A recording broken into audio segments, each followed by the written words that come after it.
All right, g'day everybody. This is Adrian here in quite sunny Sydney. I've travelled to the other side of the city, to the northern beaches of Sydney.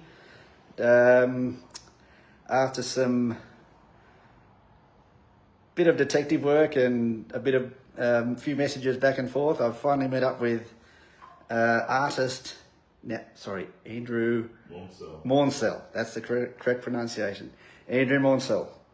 And some of you may know him from his work on the card set Destroy All Robots, which is still holds up today as just an awesome project. And Andrew's here today. He's going to sort of give us a bit of feedback and have a little chat about his other interests. And if anyone's watching or listening in, say good day and let us know where you're watching from. But yeah, I'm going to flip the camera around now, and Andrew Maunsell is going to be on the other end. And all right, here we go.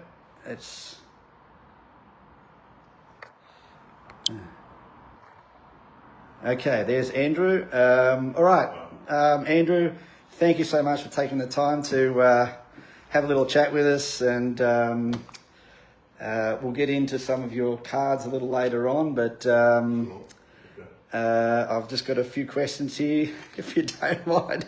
Yeah. All right, so I sort of discovered your other interests on your Instagram page. Can you expand a little bit on your various collections, like the awesome artwork and the skateboards and that sort of thing? I guess I've been not realising that collectors never stop. They get rid of one thing and say, oh, I'm sick of this, I don't want that anymore. Or they've completed that collection, and then I found sometimes with die-cast model cars from TV series and movies from Corgi and Dinky from the 70s and that when I completed the collection, I wasn't really there was nothing to search for, basically, once you had it all and you had the boxes, and I guess then I realised that the search for things is part of the whole collector part, not just having it. And now I collect and manufacture vintage skateboards, and I suppose there's a whole other, it's a completely other area. I never had skateboards before, but all of a sudden, that's the trouble. If I get more than two of anything, it's fatal. You suddenly,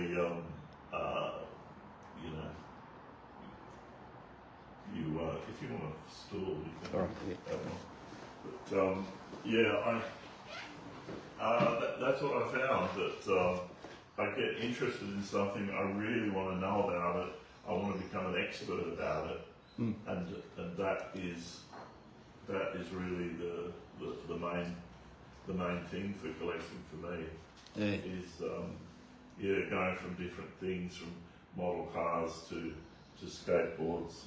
It's mainly Australian skateboards? Well, I collected them, and I realised that what is available here is a mixture of Australian and American, because as soon as the Americans realised that we were buying, of course, there's going to be shop guys, importing them, and the trouble is, I realised that there was so many Australian skateboard makers that were manufacturing, especially the surf-related places that were already making surfboards. So in the fiberglass era, not so much the wooden, they would just, instead of cutting the fin panels up into fins, they would cut them into the surfboard or skateboard shape. Right. There's just a simulation of one of their surfboards, and most of the time I found that they didn't even give you wheels or trunks. You just bought the thing. Yeah, right. Because other people in the industry who were more powerful, held a monopoly on, in the early days of wheels and trucks. Yep. Everything wasn't available. So the other guys, the poorer guys, had to just manufacture a deck and hope that you love their logo. Yeah. Like McGregor or whatever. So that's what I found. I thought there's a whole wealth of Australian product. There's no need to have American boards. So I sold all the American boards back to America. Yeah, right. And, you know, some fabulous boards. I don't regret it, but I was really so much more interested in all the boards from Queensland and all the local boards around the North Shore of Sydney, and all the characters related to them, and all the weird stories that came out. You know, like once one of the factories burned down, some guy had some dope in the back of the radio that he left in the lunchroom, and he went up to the cops the next day and asked if he was going to be reimbursed for the dope that he lost. And they're just looking at him like, get lost, you want to get arrested. And, you know, just weird stories. When that all came out, I thought, there really is so much of a story to know. Yeah. And you know, there's so many books on Australian surfboards, say, probably 20 or 30, but nobody's bothered to do one on Skateboards, a proper one. So, you know, there's a lot of research that's gone into it, and a lot of boards have been bought and studied, and all the differences between them. And I just love the whole manufacturing side of it. Yeah, right. Too. I just love to see how they did it and what they did, or if they just imported an American deck and printed it in Australia. You know, but still, it's Australian. So, Yeah, sure. Yeah, cool. Going sort of back a little bit, were your family artists or have any interest in art? Not really. My father was sort of an expert in everything, but my mother was mostly into art. She's doing a lot of drawings, and she told me from a very early age I was drawing pictures of fish at around 1 or 2 years old or something, and I don't have any recollection of it, but I never really thought that doing a career in art was ever really going to pay off. It hasn't really.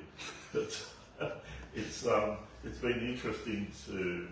I just like to learn. Yeah. And learn more things associated with art. So then you're I don't know. You just, as long as I'm learning all the time, that's when I'm happy. Yeah. But art as a career, there's all these areas where you can go, animation or just illustration. But when we did Destroy All Robots, I just felt as though we had something to contribute. Yeah. Because there wasn't really much of an Australian, it was just all imported cards. And I found them, you know, unless, you know, Frazetta or someone really fabulously famous was doing the cards, and they were like Marvel or X-Men or something, you know, big name stuff, you weren't really getting any quality. And I thought, why can't we have some paintings that take days to do, that are really elaborate, and they're made here, and it's an Australian sort of a concept. And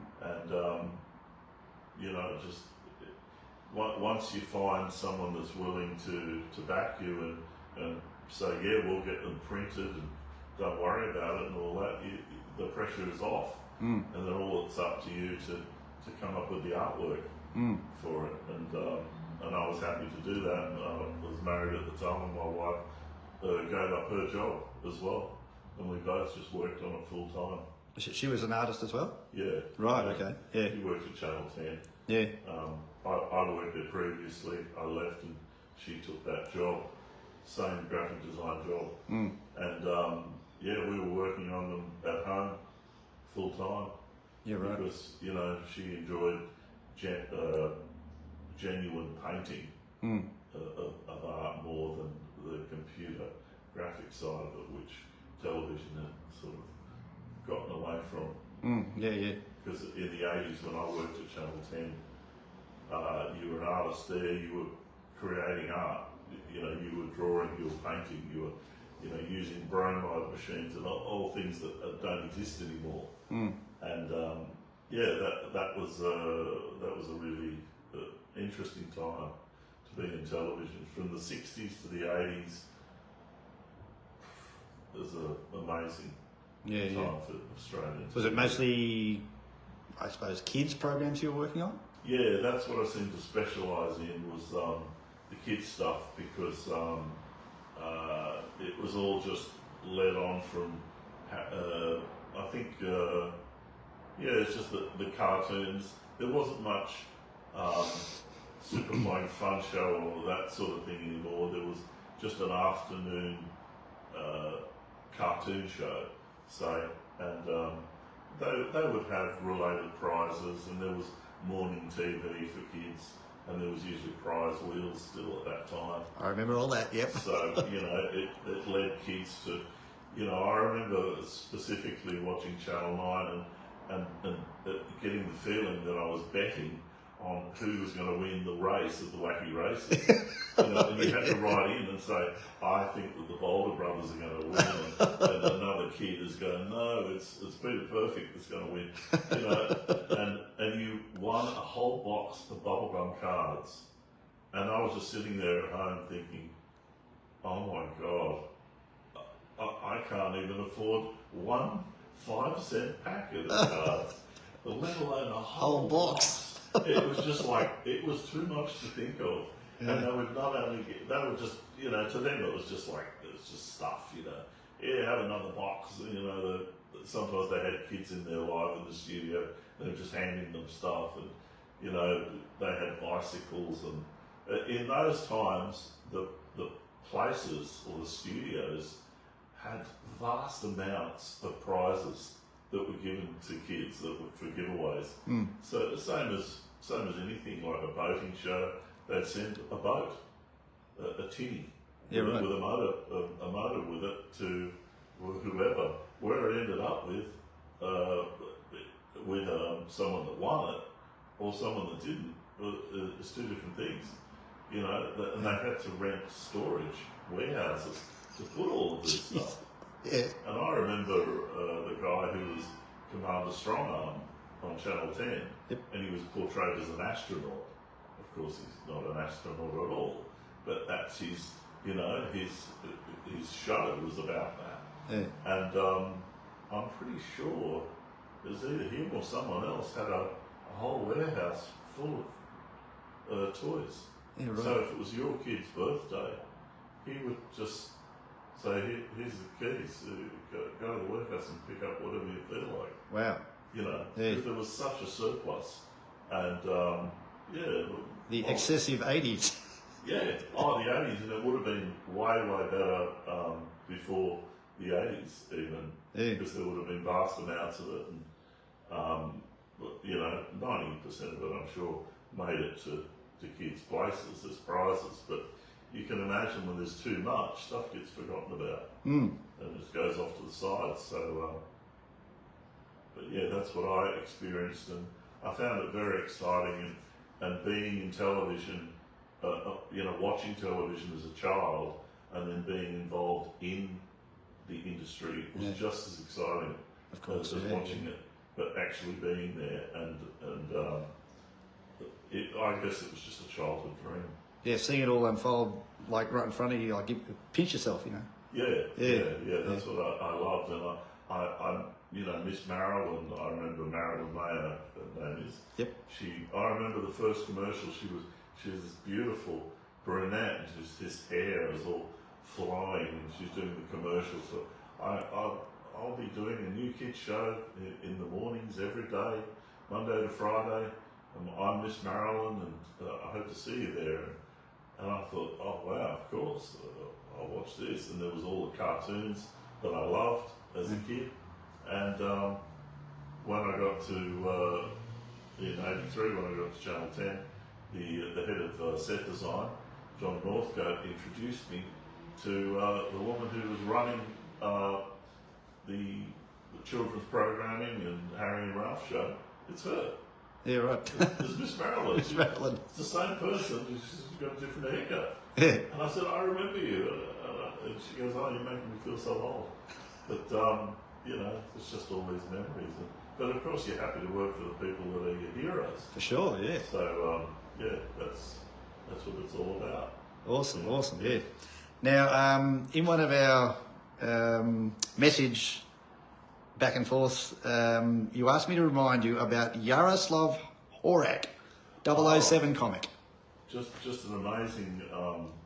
I collected those, and I remember seeing them in. I don't know if they were in newspapers in Australia or not, but they were certainly in English. The Daily Mail. That's in America, in England, that they called the comic strip, and they had Modesty Blaze. It was just like 3 panels a day. Yep. And it's an addictive way of getting involved in comics. And I didn't know that this guy called Horak, who'd taken over the James Bond role in his own particular style in the UK, was an Australian. Right, okay. And I remember I was talking to this woman, and she was a teacher at a TAFE college in New South Wales, and she said, I'm going to see Jackie Horak next week. And I was just sitting there and turned around. I said, Horak? Horak, that What? rings a bell. What? She's married, isn't she? And she goes, yes, that's right. And I said, is his name Yaroslav, her husband? And she said, yeah. How did you know that? I said, he's the most famous artist in the world, as far as I'm concerned. And she goes, yeah, he did James Bond comics back in the UK. Like, who cares? And I thought, who cares? Who the fuck are you? To tell me that. And I said, well, where is he? I want to go and see him right now. And they said, we're not going to see her till next week. I said, okay, well, next week then. Okay, I'm going. And sure enough, I walked in and there he was. Wow. And the most amazing person I've ever met, I think, in my life. This guy was like a James Bond type of character. Yeah. He was enormous. He was powerful. He was like a bear. He was so friendly, so nice to everyone, so charismatic. And I wanted to see him draw something. And he got a pencil. You wouldn't believe the amount of pressure that he put on a pencil. He doesn't even know he's doing it. It's almost breaking. Wow. Yeah. And I was sitting there thinking, everything this guy does is genius. It's just brilliant. And his style of artwork, what he brought to James Bond, was not only sketchy and weird and like over lots of extra lines everywhere. He brought a whole new sort of, I don't know if sadistic or not, but people loved his James Bond. The guy before him, that his name's McCluskey, that did it for the Sun. All his artwork is for sale. You can buy it, the original strips. You're right. I don't think anybody wants it. It's the Horak stuff that they want because it's just so brilliant and beautifully done. And he told me about how he. I said, "There's something strange about," because he'd do it all in pencil, and then he'd get an ink brush, and he'd brush it all in. And fill all the artwork in. And I said, there's something strange about this. It's not normal. And he goes, oh yeah, I get a sable brush that's usually pointed, and then I put a lighter on it and I burn the end off. I said, what? Why? And he goes, so it goes square and I can use it the way that I want it to work. And I thought, this guy's controlling everything. But the guy's a genius, and I couldn't stop talking to him. We were there for hours. They had to throw me out Did he have a lot of his artwork up on the walls and No, he didn't. quite modest, I suppose? Or He's a very modest guy. What he did after he finished James Bond in the UK, came back to Australia to live, and he did a comic strip called Andia, which is very much like Barbarella, but set in the future. Everything's just like crazy, man. Everything's round and futuristic, submarine type underdwellings and just brilliant stuff. And that was just like, I think it was in Woman's Day or some magazine like that. Yeah, right. And I thought, this is way too good for that. But he had all of that original artwork stacked up. There was just thousands of them. wow, And I said to his wife, I said, you should get all this reprinted and put it into a book, because I said they've used his James Bond artwork and they're making copies and copies and copies of it, and it keeps selling out. So I said, this is an Australian product, and he's famous now, Yeah. so you can easily, I just said that that's what you should do as far as I'm concerned, because I've never even heard about it, but what I've seen as I've been looking through, it's been quite exciting. And anything science fiction that's merged with beautiful girls and spaceships, how can you go wrong? you can't go wrong. And she said, oh, that would be good. And he said, oh, I wouldn't mind making a few extra dollars here and there. He said, since I've been back here. And I said, well, you want money? I can get you money, don't worry about that. There's people waiting all over Europe and all over the world for your artwork. Yeah, right. And I remember we did a few ads, and people from Sweden and Norway and Germany and Denmark and the UK, that they all were sending pieces of cardboard what they wanted the artwork to be on. Yeah. And I thought, why? And then I realised they know if their piece of cardboard comes back, it's actually done on at that time. And I said, don't worry. I took photos of him as he did his artwork. Sure, yeah. On their board at his desk in his room, and we were selling artwork like hotcakes. Yeah, right. So he was happy, and unfortunately he was elderly guy, super tough. I remember I was standing in his living room, and he fell backwards. All of a sudden, just fell backwards and fell through a plate glass window. Jeez. And I just jumped up. The rest of the family just sitting there, they didn't even move. They're just smiling. I thought, what? And he's sitting there on the ground. He just gets up. He's like an indestructible robot. And he goes like this. He pulls this super sharp shard of glass out of his pocket. He goes like that and just drops it on the floor. And I just stand here thinking, oh my God, there's not a mark on him. And his wife said, you can't hurt him. Yeah, You right. can't even scratch him, she said. Wow. And I thought, oh, they've been through it all before. I'm the guy that doesn't understand. Yeah, yeah. And I thought, he's like a superhuman. And it's genuinely just this tough guy. He came from Manchuria. He's on the border of China and Russia. I mean, they breed him tough there. Sure, yeah. And then his son walked in. His son is called Damon. Talk about a James Bond character.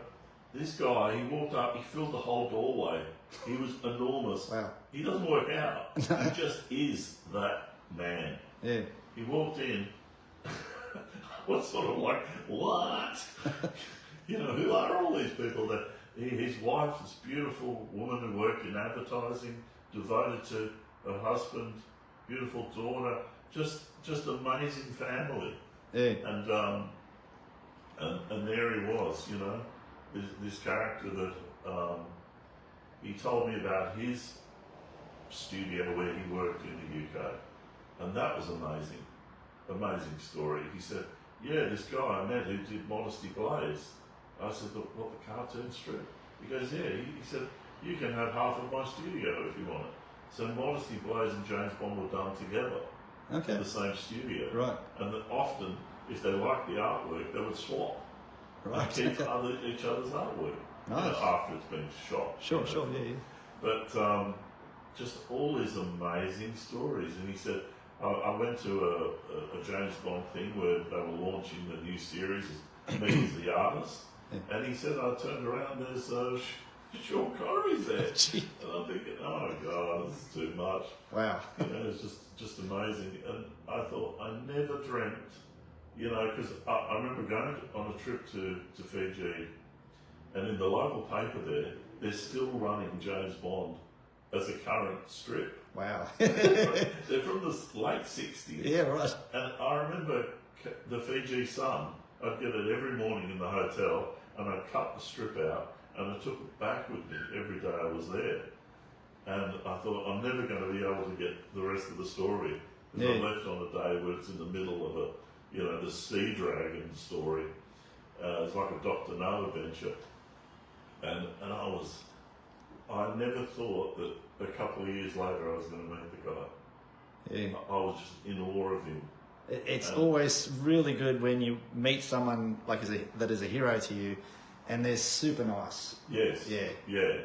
That's what they always say in the USA and Hollywood, that so many times they've just been brushed off by John Wayne or whoever, and they've loved them their whole life, and they were so down or disappointed.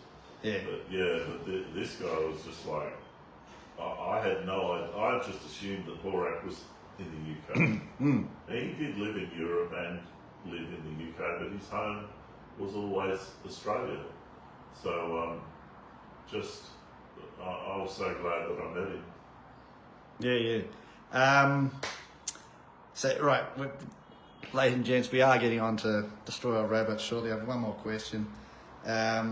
All right, interestingly, you were studying to be a dental technician, and then you moved to graphic design. And well, that was something that was going to be great, and they were telling me, you're going to be the greatest crown and bridge man in Sydney, and I was going, wow, what the hell's that?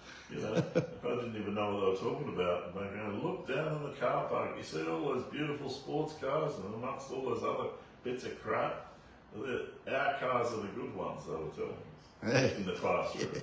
And they're talking about the other teachers' cars, the shit ones.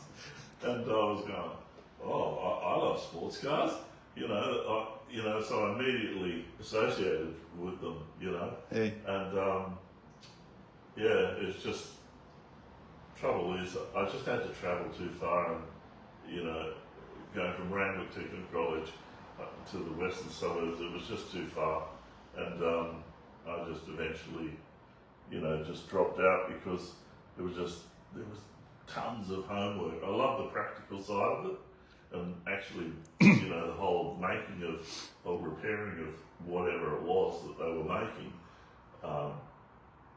But the technical side of it was really getting me down, and I had no one really to talk it over with. So I dropped out. I should have gone with the other kids and shared an apartment, and we could have all talked about our homework together, and that's what they were doing apparently, was sharing and talking about the day's stuff that we'd learned. So they're basically revising the work, which I should have been doing, but I was just too young. Opportunities like that, you sort of, when you're that young, you just let them slip through your fingers.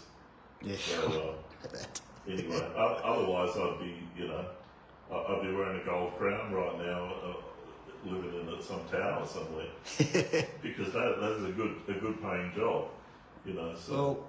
Well, ladies and gentlemen, you probably can't see it, but the view out the window here, you can see the ocean, the sun shining. You're like probably it's beautiful indeed, right? 10 minutes walk or 5 minutes drive to the beach. It's not so bad. It's not so bad. It's not so bad. And the rain stopped. And the rain has stopped, yes. Right, so Destroy All Robots. prior to us starting the video, we worked out after a little investigation that it was released in 1995. A real vintage thing. A real vintage thing.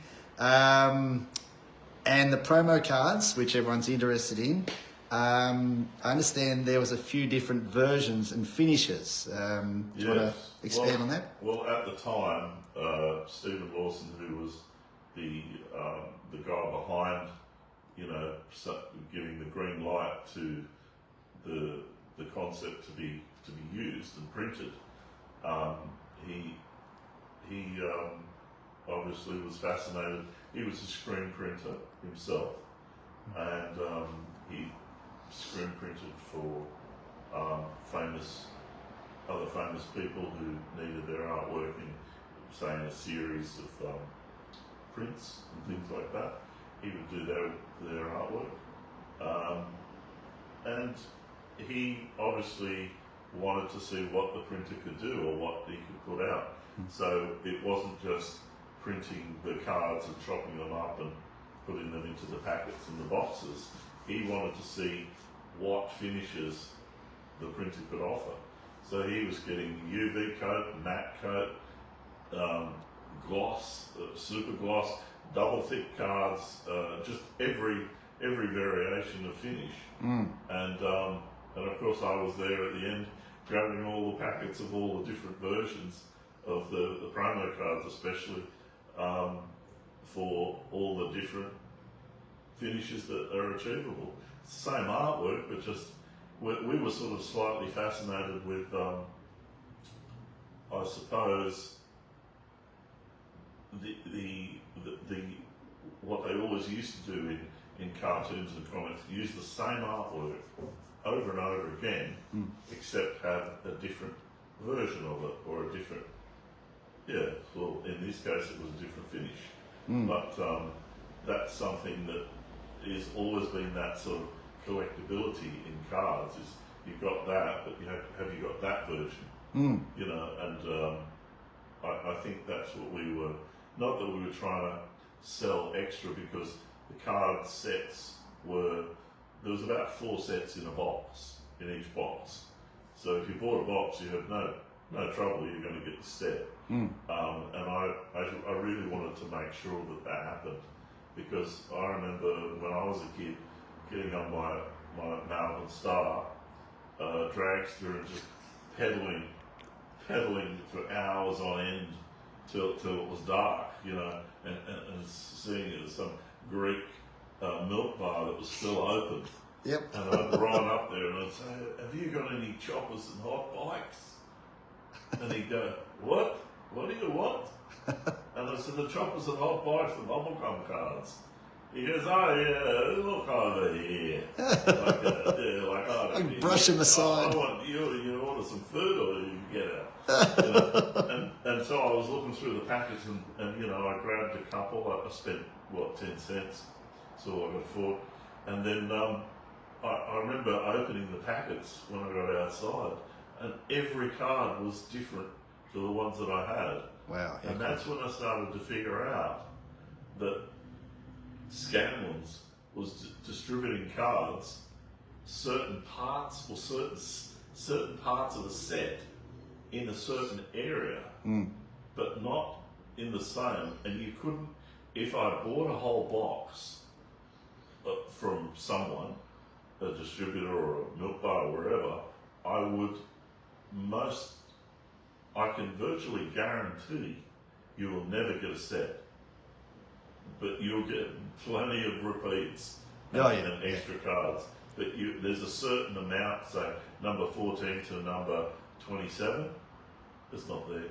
And none of the boxes that were distributed in that area had that certain part.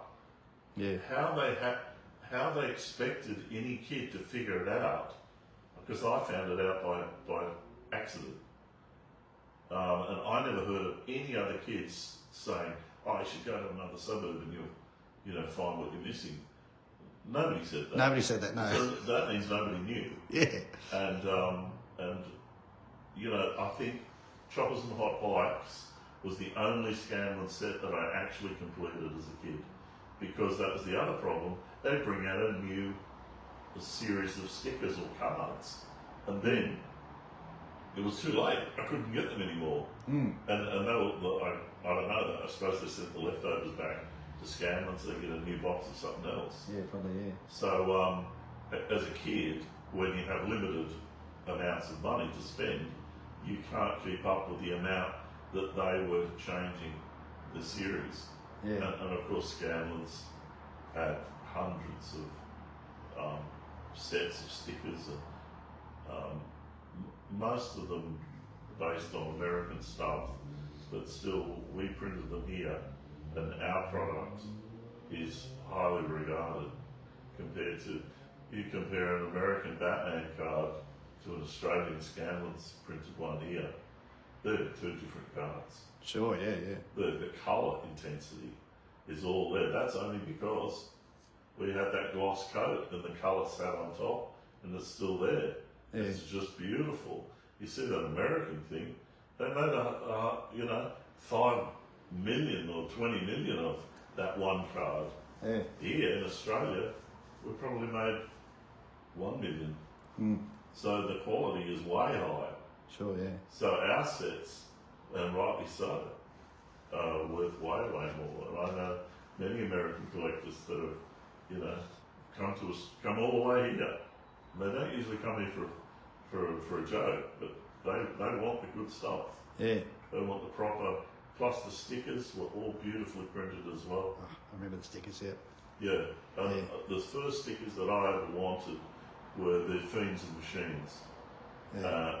Not Fiends and Machines, the monsters in hot rods. That's what it was all about for me, because I'd never seen anything so bizarre in my life, as artwork goes, as these strange looking, like humanoids, but with cars that I did recognise, the basic shapes. Yeah. But there was a lot of hot rods, and there was also no silly cycles as well.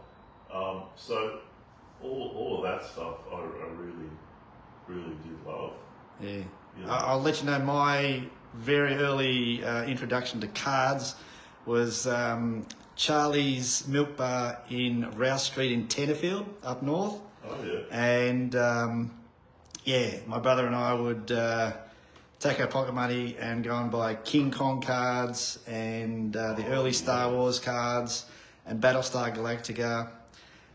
Basically anything monster or space related, there would be the glass cabinet that he'd have all the lollies in, and underneath the lollies were these boxes of cards, and I'm getting goosebumps thinking about it now. That was 76, 77, 78, that sort of era. The shop is still there, but it's not really a takeaway. Well, it's kind of like a cafe now, but like nothing like what it used to be. Can you imagine going back in time to when you were doing that, and all the kids were unwrapping the wax wrappers and throwing them straight into the bin? Now in the bin, there's more value now than there is in the actual cards. Kicking myself. I remember my friend's father ran a local milk bar on the way to school, and I remember people tearing wax wrappers open because they couldn't wait to just, you didn't have to tear them, but they would, and they just get rid of them. They'd look through the bubble gum straight in your mouth, and you'd look through, and the cards were just sliding off the top of each other on that slight bit of icing sugar, I suppose. Like icing sugar, yeah. And the cards were just they were so mint and so flat, they were just sort of sliding over the top of each other, like glass. Yep. And I just remember all these fine details about other people buying bubblegum cards that I wanted. But I remember seeing the stickers, and I saw a cupboard, and I went to the tip, and I saw all the monster stickers stuck on the inside of the door. And I went to the tip and I tore the door off, took it home, and I chiseled all the images off so I could have those monster stickers. Because I had no idea at that time that you could still buy them. Yeah. I thought that time has been and gone. Been and gone, yeah, right. And then I realised, you know, like I did with die-cast cars, there is an aftermarket, and there are places that will sell you that car that cost $4.97, whatever. Now it's $500. Yeah. You know, but it's mint and it's in a box, and of course there's the same with the cards and the stickers. You know, you want a mint box of. I mean, I've got a box that's not mint, but it's a Farrelly Surfy's gum. And they weren't cards at that time. That was pre-cards. They were just little blocks of bubble gum in a continuous flow wrapper, and but still those boxes and all those cards and the wrappers and the smell of the bubble gum, it just, there's nothing like it anymore. It's all sort of changed. I mean, the cards are still there, thank goodness, but all those little extra little sensory things that tripped your memory to go back in time, they're just not around anymore. But that's why I wanted to put the smell of the bubblegum into Destroy All Robots, and I wasn't allowed to put bubblegum in the packets. So I searched around all the chemical companies or the fragrance companies in Australia, and I said, I want bubblegum flavour. And they go, yeah, how much do you want? And I go, well, I don't want much. And they go, well, you can't have it. And I go, yeah, well, okay, well, what are you talking about? And they said, no, you got to buy a 44-gallon drum. Oh, jeez. That's minimum order.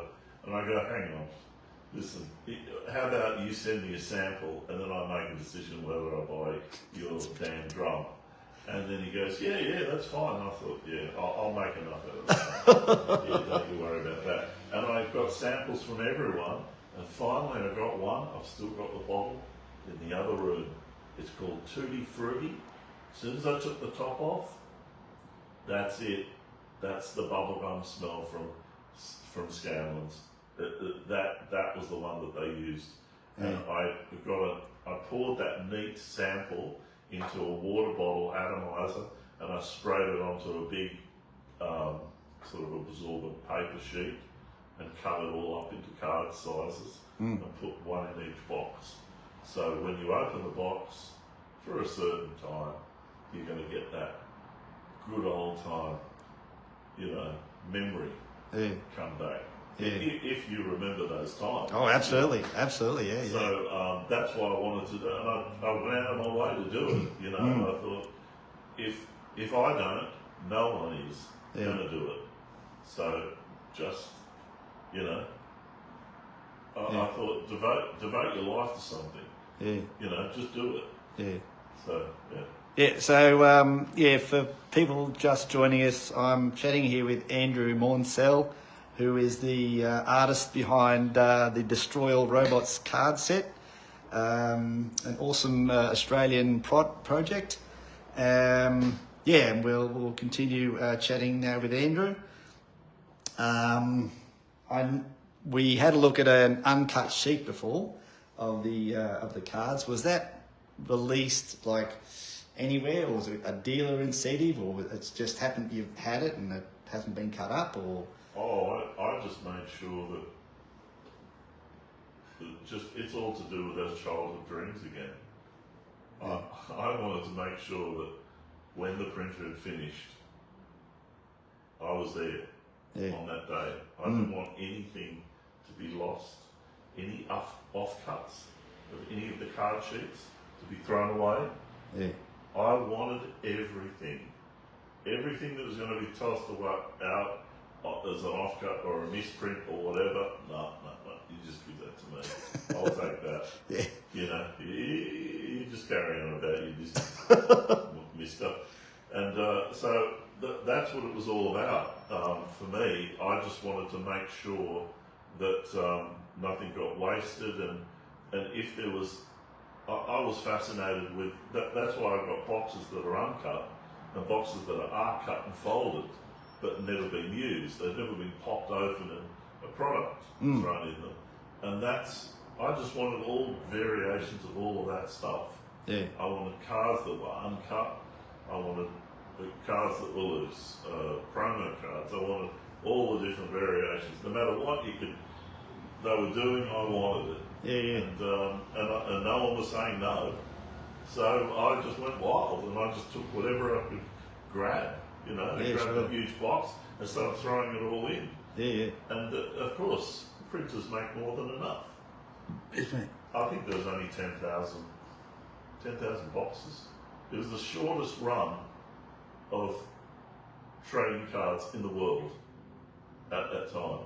Yeah, right. And I'm sure since it hasn't got, it's probably still holding the record, I would say. Yeah. You mentioned that either a box or a display sheet had been seen in a episode of Sex and the City or something. Yeah, that's what someone told me. I've never actually seen the episode myself, but apparently it wouldn't be that hard to find, because Kerry Bradshaw, the character in the show, she's a journalist, isn't she? Yeah. I think so, yeah. I don't really, the show, half the characters in the show I couldn't stand. But she was one of the more likeable, and her voice was a voiceover in the show, I think, from what I've seen.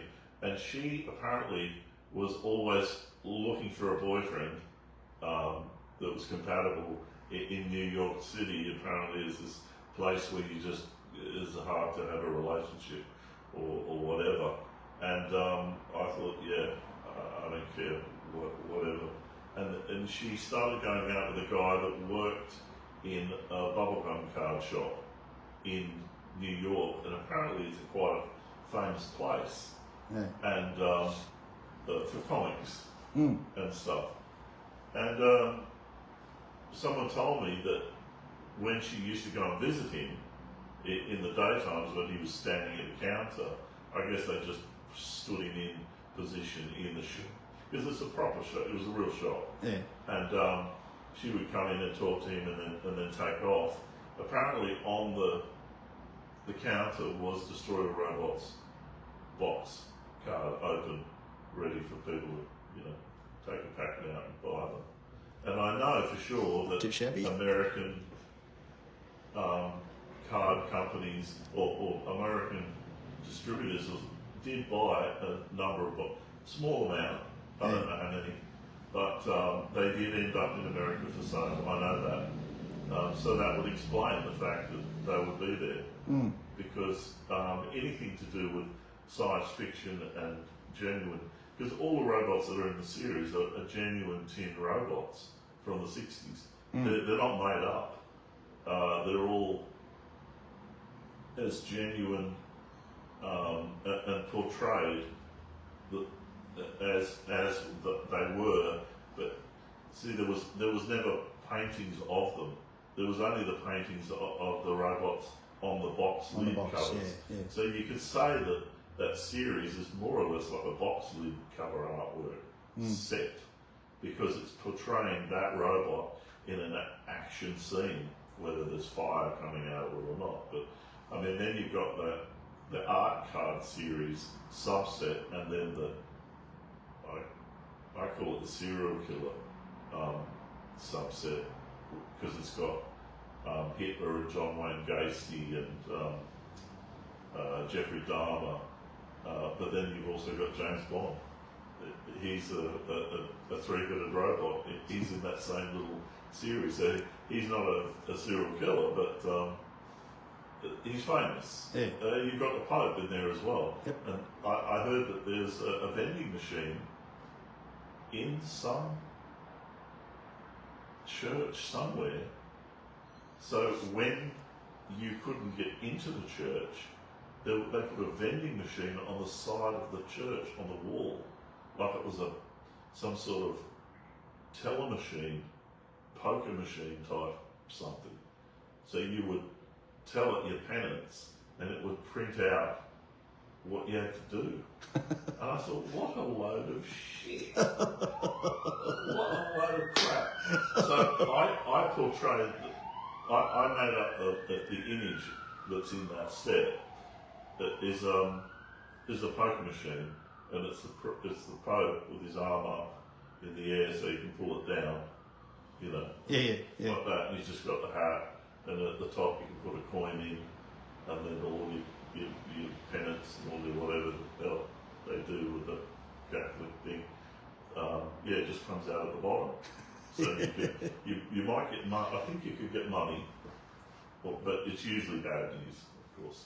Of course it is. You know, because you're there because you did something bad. You're not, Fire and brimstone. You're not supposed to be getting rewarded. No. So I based that card on that bit of news that I saw, and I couldn't believe that someone would do that. But as a priest, he decided to modify something, some sort of computer terminal, and he made a facing thing, because I guess maybe he wasn't around enough to take them live in the little cubicle thing where they have the little mesh in between them. Who knows, maybe he took a lot of holidays. I don't know. But I thought that was a brilliant little thing. But that isn't the Hitler robot toy that malfunctioned, that got into that series, is by far the most controversial of all of those cards, because it was from the Kubik and Grauman toy company in Germany, and it had an actual 22 caliber pistol as one of the arms. I mean, sure, it's not real, it's just a toy, but people took it so seriously, and there he is there. So his other arm is a branding iron that actually heats up. So if you're not careful, you get branded with a swastika. I mean, this is terrible. This is very, very, very bad. And you said there's quite a lot of layers of red in the background. Yeah. Well, I did all the different types of Nazi symbols that I remember seeing on aeroplanes when I was a kid, you know. Yeah. So the aeronautical versions, and then the standard ones. But then as a background to make I put, I think, about 13 layers of red as a base to get him off. And of course, he's green, the background is red and green, perfect colours. Sure, they're colour opposites. Yeah. You know, so you're going to be definitely, and he does look like a maniac. Yes. You know, just as he was. And really, when you think about it, a toy that's like that, it's top heavy, could never walk around and march around and do things like that. Of course it's going to malfunction. Yeah. It was never, I mean, if I wanted to design a toy, because I was a toy designer, as another job that I've done, I never would have made it look like that. I would have had a heavy base, so it was more like a German tank. Yeah. You know, and the head would be, you know, have giant cannons coming out of it. Something fantastic that really would do some damage. Yeah. But as it goes, but it was funny. The feedback from that image was amazing. I got so many complaints from people about it that didn't like it, and then even the people that were supposed to like it, the Australian Nazis and things like that, even they didn't like it. So I just thought, how you can't please a am I Nazi. supposed to please them? You know, not that I was trying to please them, but you know, I was just amazed by the reaction. How it was so different. I was just like, okay, whatever. But yeah, he was, you know, and he had a little revolving thing on his chest that was just like different German words. That was like, I think, one's Raus and the other one's stop, and yeah, there's about 3 words, 3 possible words, but I did it more like a toilet roll thing. It doesn't look very reverent. Yeah, exactly. I was really trying to make fun of the whole thing. Sure, yeah. But people took it as, you obviously a young Nazi. That's right, you would be, wouldn't you? And then I go, no, get lost. You don't know what you're talking about. Yeah. But, I mean, yeah. But I liked drawing the picture. I liked making up the total fabrication of just on all of them. It's all the same. Every story was made up by me, and every drawing was done by me. I mean, that's what it's all about. Yeah. You know, but some people would take it so seriously. I guess it's just when you get into, I mean, I know Jeffrey Dahmer. Unfortunately, he died before I could send him the card. But John Wayne Gacy did see the card. Right. And because there's people in Australia that do enjoy writing to people that are in jail. That are famous. I've heard this, yeah. You know, and he is also someone that would give them a bit of output by sending clown paintings of what he'd done of himself as a clown in his part-time jobs that he did in between killing people. And this guy who was in correspondence with him sent him the card, the printed card. Yeah. And it's called Gacy's Box. And on the back of it,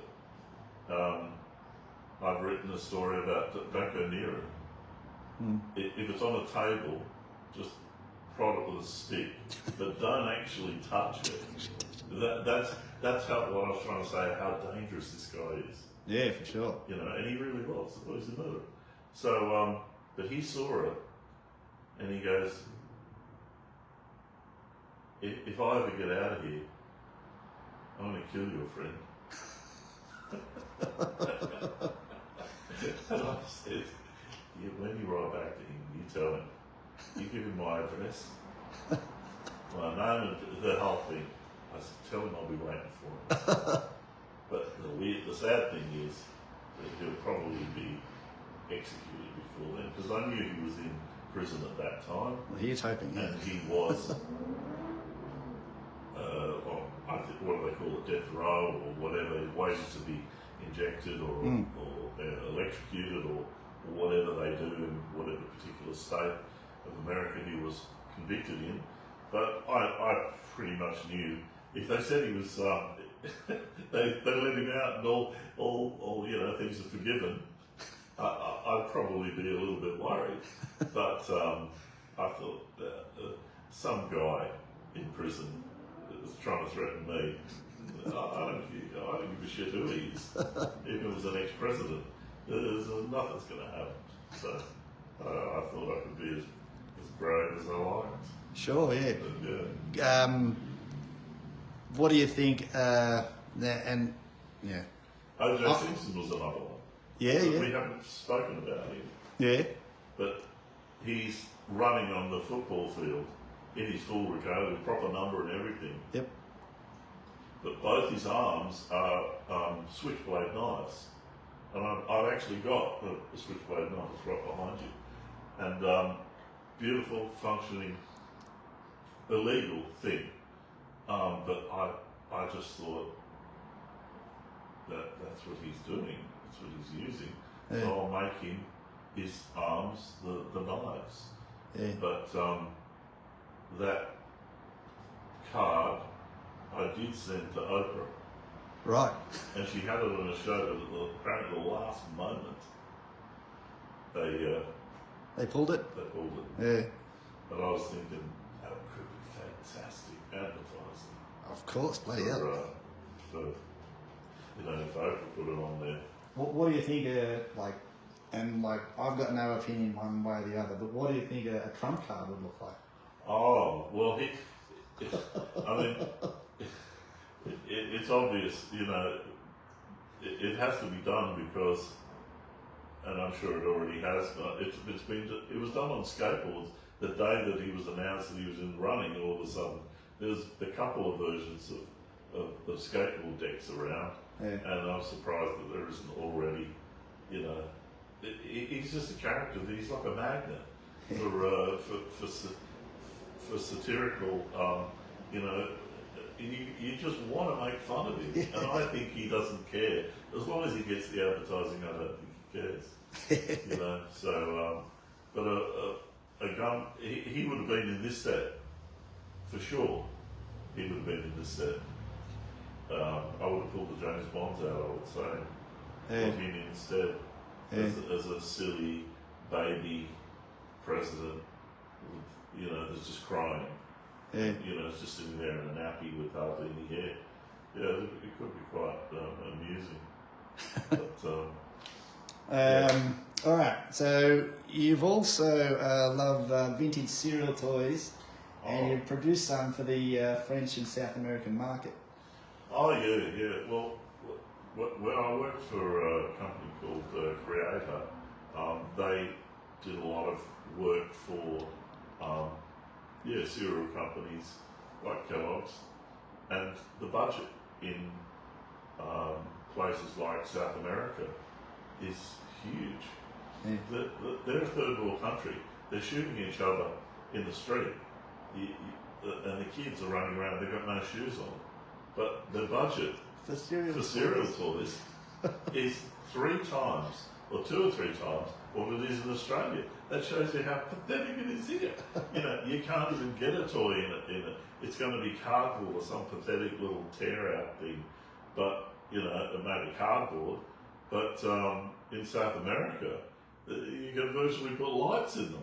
You know, oh, you can't, but you know, you can get a really substantial toy, quite large, in the packet, because they're making 350 million packets of Kellogg's cornflakes, compared to a million here. Yeah, it's a big difference. Sure, yeah. You know, so I soccer's pretty popular over there. So you know, they're always wanting to try to squeeze out of the designers a different type of soccer toy that they've never seen before. They just don't realise that there just aren't any left. We're tapped out. We've had all the different. It's just better to just link SpongeBob or Scooby Doo with soccer or Warner Brothers, which in the end they did. Yeah, right. And Daffy Duck was, you know, like he's trying to protect the goal, and you know, you bring all the character out of these things like that. So yeah, but doing cereal toys has been a lot of fun. Yeah, all right, there. Now, back in high school, I studied Roy Lichtenstein and Andy Warhol, and was lucky enough to see some of their work at the Hermitage Museum in Russia. Oh. Did they have any? They probably obviously had a big impact on your artwork, maybe? Well, Liechtenstein definitely, because I did one called Brat Girl. Yep. In '95, and only, I think it's last year or a few months ago, the most popular word of all time for a girl is Brat Girl. And I thought, but that's the name of the card that I called it. In '95, it was based 30 years ago. It was based on Liechtenstein artwork of where what he did those World War II aeroplanes, and they had Brat and the machine guns firing out of the wings of the plane. Yep. Well, I had a beautiful blonde girl, just like not caring about anything at all, and her breasts were the machine guns. Yeah. And so she is Brat, machine gun girl. And she's just like that. And there's just fire, like wanted destruction, who cares? You know, and she's the winner. But it was very hard to pack her into the frame, very difficult to get her into proportion, because I wanted her face to be so big, but I also wanted the fire from the breasts to be strong enough as well. But it's still very Liechtenstein, and all the dots and everything are all done the same way as they used to do them. Yep. You know, a bit of metal that's got holes in it and spray over it. It's done. Yeah. You know, and that's how I did it. I pulled the TV off the stand. I pulled the metal grate off the TV that had holes, all in it, and I used that as my stencil and just masked off areas for it, and it worked very well. Yeah. Very, very well. So yeah, Liechtenstein, and I didn't do anything Andy Warhol, but yeah, he's pretty fantastic too. But I noticed there's a new artist now that just mixes Andy Warhol paintings together. So easy.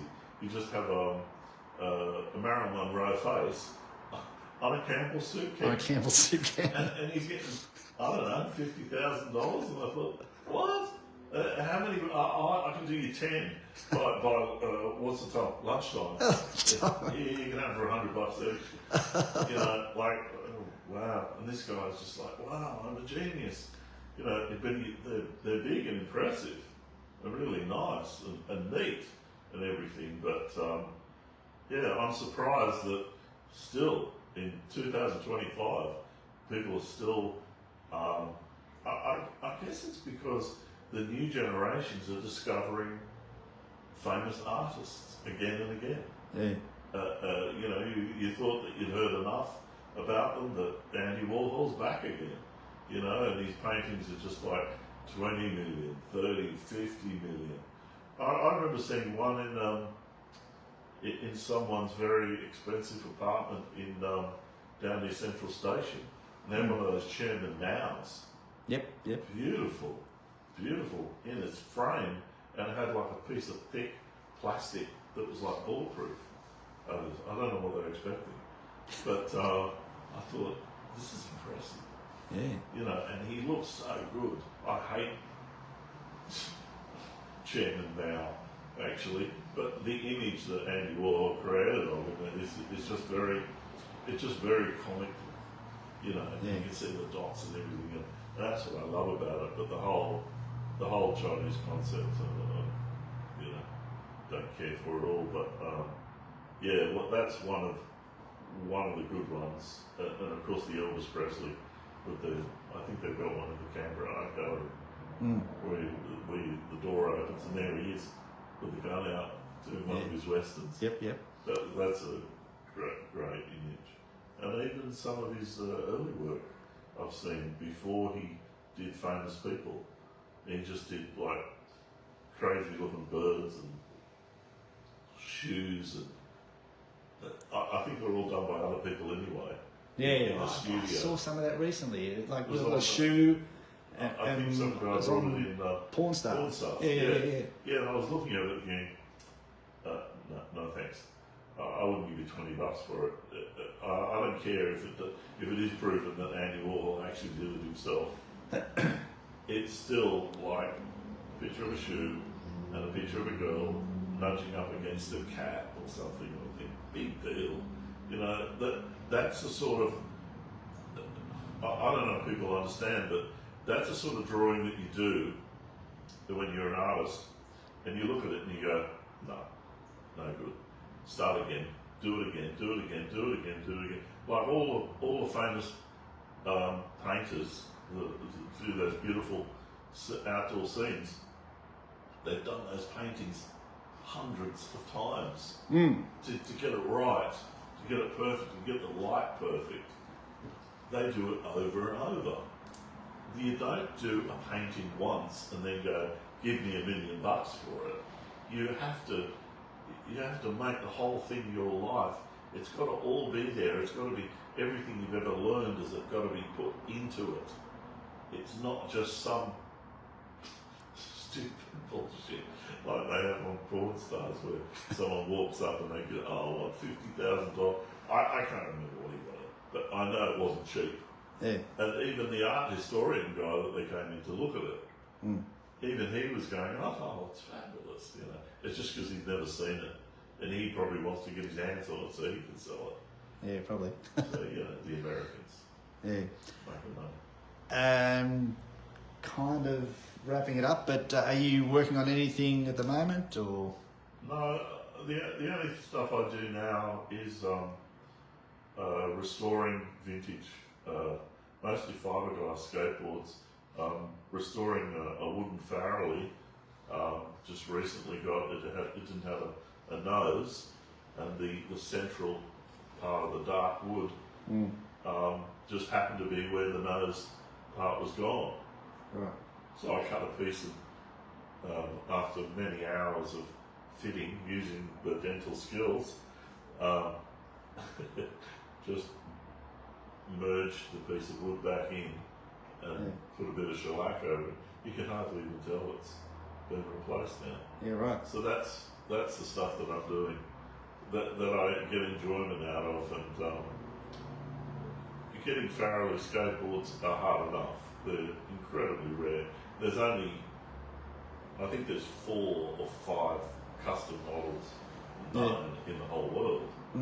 You know, but to add value to it, I would never do it unless I knew what I was doing. Because as far as a lot of people would say, how dare you touch that? You know, that's as it is. It should have been, you know, put on a wall and admired as it was, but I don't know. So with your skateboards, is that just a project you're working on, or do people bring old boards to you and say, can you do something with this? I want it restored, or? I have restored things for other people. Yeah. Usually it's fiberglass board. It's all been smashed into the nose. There's 2 or 3 inches missing from the front. But a lot of times they mount the screws for the front trucks really far back. So I take all that off and mark a new shape, but just so it blends in with the rest of it really well. And then mark that shape on the back of the board, and then I use some custom-made equipment to basically sand it down and just reshape it, and then actually put damage on it after that, here and there, just so it looks like it all goes together. Otherwise, you know, you get an old car with a new front, doesn't match, doesn't work out. So yeah, and I've done that for many people. Do you ever take one for a test run? Are you a skateboarder? No, that's for teenagers. You know, I was stupid enough as a kid to get on skateboards and hurt myself. Same, yeah. You know, now is the time. You hear about, I know plenty of guys, they've got collections like mine, and they're all going, oh, see you down at the skate park. And I go, oh, no, you won't. I mean, they're happy to do it, but, you know, you really got to have your knee, your head protection. I mean, when I was a kid, there was nothing. No. You could. You could. But nobody bought that. That was for girls. You know, you've got genuine scars and breaks, you know, or you're not a real, you know. But I guess when it went vertical, then they did start to, you know, because they're getting pretty high up in the air. So Sure, I guess that's when that equipment did come in. Then you can come down to a slide on your knees in the bowl, and, you know, and live for another day. There's an old concrete drain in a park up at Lithgow that I cut my teeth on quite literally when I was a kid, skateboarding down this drain, and occasionally I'd find a pebble or a rock and I'd hit it with the skateboard and go for a tumble. What skateboard were you using? Oh, I can't remember. Yeah. That's the trouble. The wheels are the things that put the brakes on so suddenly, and that's what led to so much damage. Yeah. I know one story that is absolutely true, and I suppose you probably wouldn't want anyone to know, but I'll tell it anyway. He, Surfer Sam, the guy who invented Surfer Sam, Dr. Leo, he was a doctor, and he treated many kids for cuts and abrasions, I guess even broken arms and legs. And a lot of the time they were on his skateboards when they were doing it. And of course he's not going to mention it. He's just going to come in and here's a bill. See you later. That's the real thing. Yeah, right. But see, what an unusual situation though. How many doctors are skateboard manufacturers and suppliers? Yeah, it wouldn't be too many. Probably none. So I guess he was clever to keep his mouth shut. Yeah. You know, so I would have done the same. But the thing that I never really appreciated about Surfer Sams is when I started to get into the history of them for the book that I'm writing on it, I discovered that the earlier Surfer Sams were far more elaborate and rideable than the later ones. It's the later ones that got cheaper. The trucks, they were just flat bars, just bent into a shape, just basically to support the board, but you couldn't ride it. You just fall straight off it. Yeah. But the early trucks were beautiful steel castings, all sorts of elaborate, but expensive.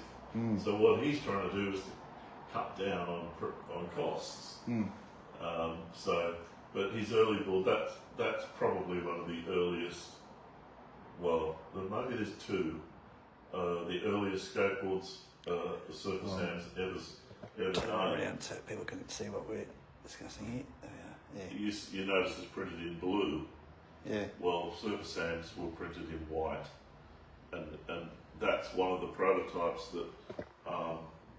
He was experimenting with colours because he'd gone from just flat decks with no decals at all, and then he invented a character to go on the top, which led to the fame. You know, but blue was obviously not going to cut it because it's way too dark. Yeah. And obviously white is the thing. So My first, very first introduction to skateboarding was every year my parents would take my brother and myself up to the Coolangatta, and there was some big street skateboarding event happening, and they would be at the top of this hill.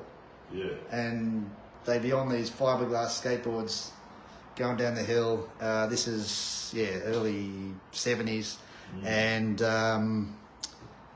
you know, the long white hair flowing and kids looking really cool, and I thought, wow, like that's just awesome. That was probably arranged by Good Time Surfboards because they were into manufacturing surfboards and skateboards, but also Gail, the one who owned the company, she was very good at putting on events for skateboarding and to promote it.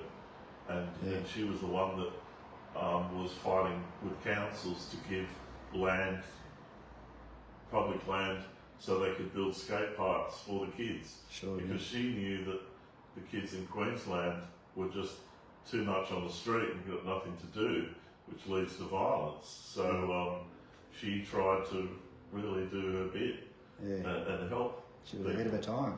Yeah, she was a fantastic. She's still going. Yeah. She's still going. And even 30 years ago when her shop burned down, the next day, she sat there with a sign, still in business. Wow. So she's unstoppable. Force of nature.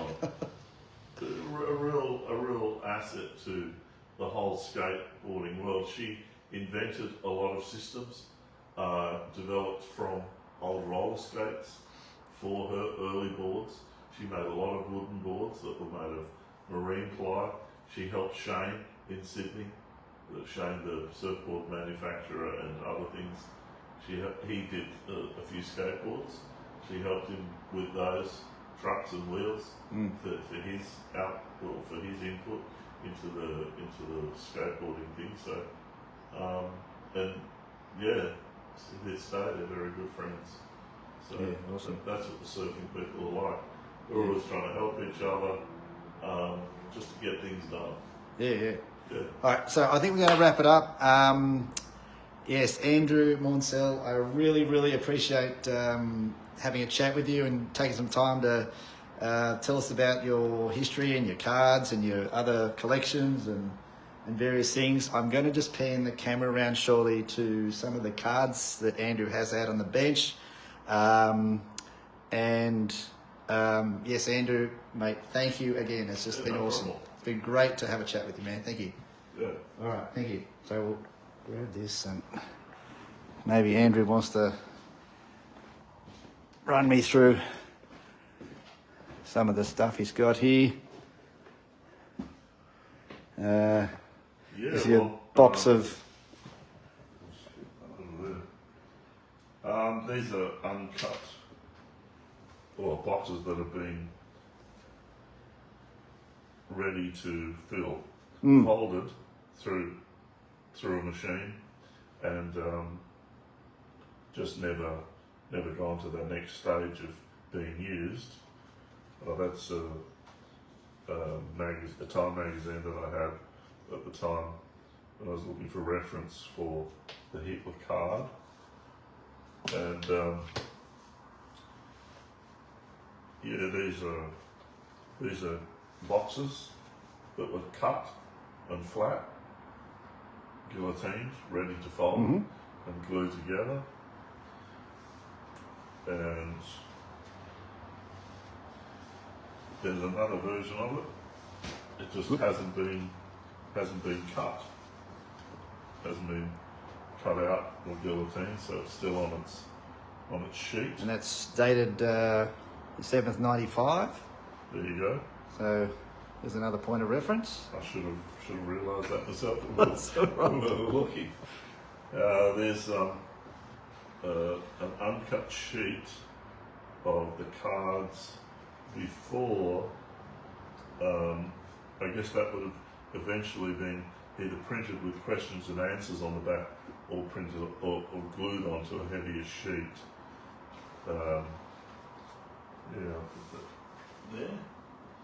There's one of the posters that came out of the box, or each box got one of those posters. So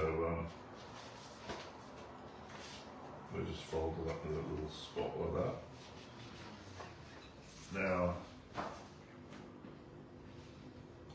that's something completely different box that I did for Dara Lee for a monster egg.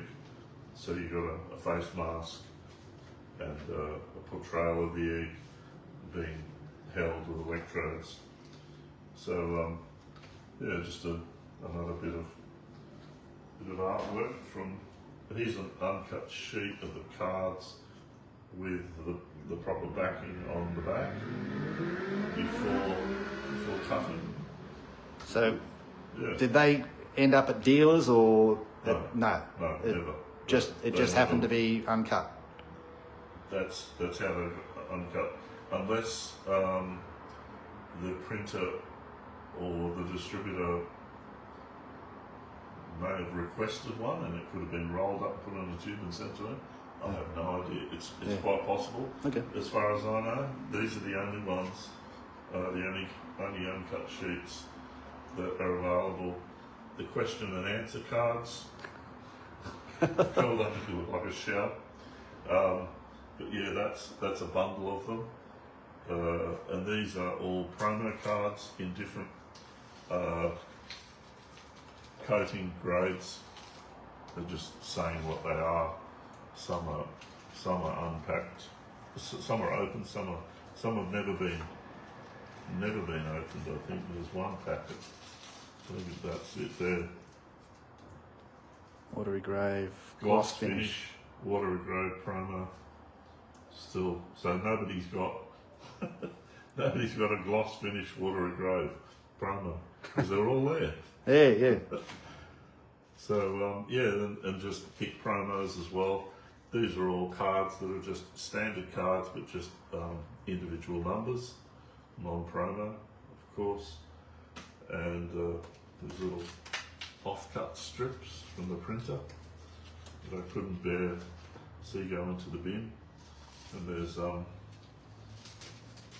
wrapper strips from the flow machine for when it was travelling through. Yep. So it's a bit of fun. And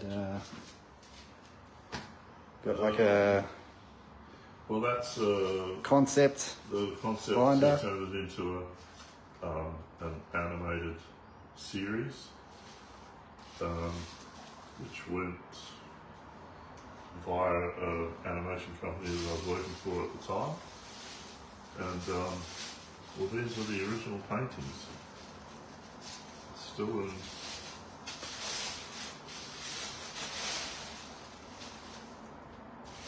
That's one of the art series. I think that's Picasso's robot. Wow. Done in the Picasso style. Yep, yep. It was a real headache, literally. Oh, how good is that one? My God. That's one of the Kahuna robot, I think it was called, or something like that. But that's an actual robot. There was some robots that are printed with these little caps on, a little tin cap. Yeah. About 2 or 3 of them. And so I thought I'll just give him a bit of character and put him with the girls. And that's the one for the poster. Yeah. Yeah.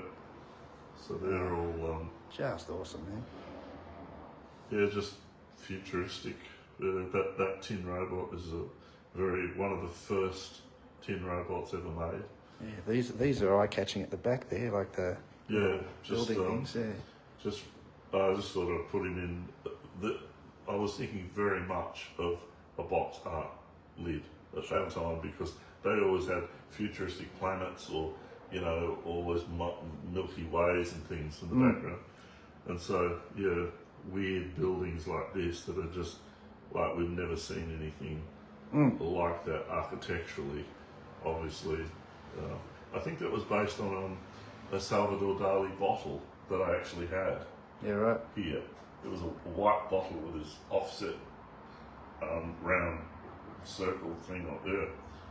That's where it was based on. You probably know this little bit of trivia that he invented the Chuppa Chup logo. Yeah, I heard about that. Yeah. Nice. Yeah, only heard about that the other day. Yeah, right. That's Mondo Boy. How good are these, man? Look at the colour on it. Wow. Oh, they're strong. Wow. And the shading. Oh my goodness. The way we do them, I draw the whole thing on, mask the character, then I'd airbrush the background, and then the character would be painted in. Rosanna and I, we would take turns in doing different things, but that particular gun there is a proper plastic, one of the space guns of the time, but it's never been seen on that angle. But that is one of the that is just ones awesome. that you pull it and you get the sparks. Yeah. The sparks. in the Yep. clear red area. Yep. But he was just a character that was invented for violence, basically, because if it's called Destroyer Robots, you've got to have somebody that's going to do something. Sure. And he was going to be one of the ones. So this one is probably one of the most famous of all because Boomer, I call him Zoomer because I couldn't call him his actual name, but that's Boomer the robot. I put a face on him, but that's him with the Lost in Space robot. And obviously he's been crucified. Yeah. And you can't crucify a robot so heavy, you're going to have to put it onto girders. And so I put the base off to the side with the oil pouring out. So much detail, man. That's great. Oh, as I said before, the 3, 4, 5, 1 took 6 days to paint. To finally say, okay, it's finished.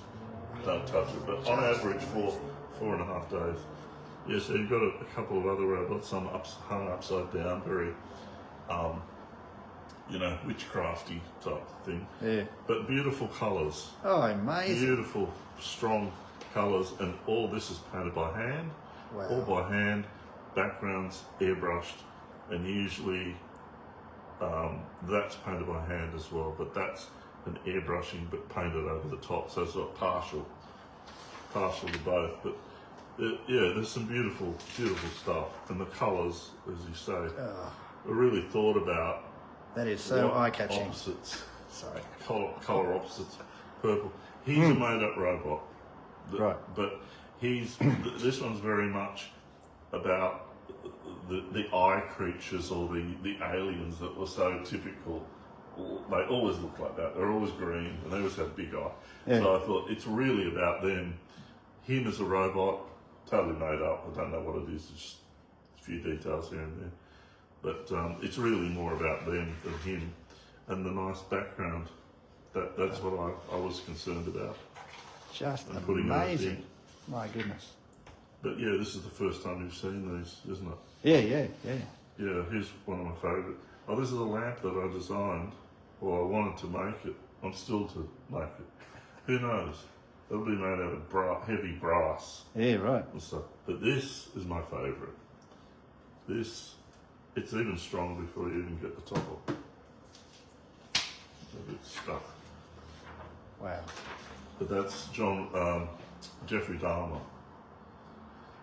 Now, everybody knows Jeffrey Dahmer. Yeah. And when he abducted people into his apartment, he would lock them up with shackles and handcuffs. He would keep body parts in the fridge.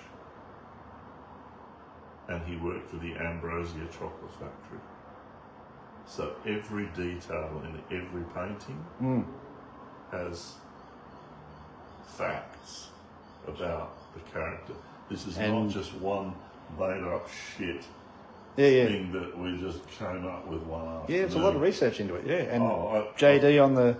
Yeah, a nice on the front 50s there, style fridge. Yep. You give him a good retro feel. Sure. Beautiful pink with the blue. It's nice. But I wanted him to be seen in the dark. Yeah. That's how he would have, most of the people that he would have encountered was at dark at night outside when he's trying to drag them inside. And bless the black woman neighbour trying to bring attention to all the strange smells that are coming out of his apartment. Yeah. And he's always going, oh, a bit of meat went off, you know, da, da, da, da. But it was really just body parts that he was trying to shove down the drain. But yeah, that is just based on a photo out of the newspaper. Okay. But just put a lot of intense shadows, and of course, airbrushed, hand painted. So it's a combination of both. And that one. Is it what like medium are you using? Like the acrylic or? Acrylic. Yeah. Sometimes there's a bit of poster paint, but most of the time it's acrylic. This is John Wayne Gacy. Based, it's probably the nicest paint. It's the type of painting that he would have liked to have painted of his own face if he was capable, but he wasn't. Sadly, he's no talent. I'm going to ask, what was the reference on 33 down here? 33 people that he killed. Of course, yeah. So I had to put that on there, and he often apparently fed parts to the dog, and I didn't really want the dog to be happy about it. I just was like, oh God, not this crap again. You know, like, I'm sick of this. You know, what about something new? So that was based on, I don't know if you've ever seen those clay boxes where you wind them up and they suddenly it pops out. Yeah, I've seen that. That's basically him, but I thought I'd do the big shoes as an extra thing. And that's more or less like his type of paintings. Okay. But it's similar to that, but not as neat. But yeah, I just really liked this part of it because it was very Italian, tutti frutti sort of nice ball of ice cream. But yeah, lots of elaborate painting and details in his hat and the lace work and the pom-poms and all of that. I'm just astounded, man. Like, just seeing it up close like this, like, it's just amazing. Wow. Yeah, that's what I said to Stephen Lawson. You know, the impact of a card when it's small is still strong. Yeah. Even though you lose. Yeah, that's good old OJ. OJ. I added that blood later. Yeah. There was no blood before, and the glove that was there, I think, in the beginning. But I thought, we'll put it on the floor, but I don't want to put it all over the knife, those nice knives. So we'll leave that. But yeah, a beautiful. And that was obviously his number. Oh yes, here we are with the autocon. The autocon. Yeah, put your money in the top. $2. It's pretty expensive. But you see, he's got all lovely jewelry on himself. And there's your, gambling, drunkenness, debauchery. So you just You can just put your SIN in. But also dispensing cigars. That's right. Yeah. And that's very automotive sort of stuff. That one wasn't really that successful. As I overall, I didn't put a lot of work into it, but this one we did. Wow. Elvis Presley as a jukebox, I thought similar concept, but I'm going to put him on an angle. This is going to look good. Put the airbrush in his hair and the blue, red, white, and blue, that he's combing. I thought this is beautiful. I like this, and I love this sort of. It wasn't easy to do this Laminex type sides. It was quite a difficult thing to get right, but once you got the green right, it all worked pretty well. But yeah, that's a sort of simulated jukebox, I suppose, of the time. I didn't really want to rip anything off, but it's a bit like a seabird, I think, with the crown symbol. A little bit of something. Yeah.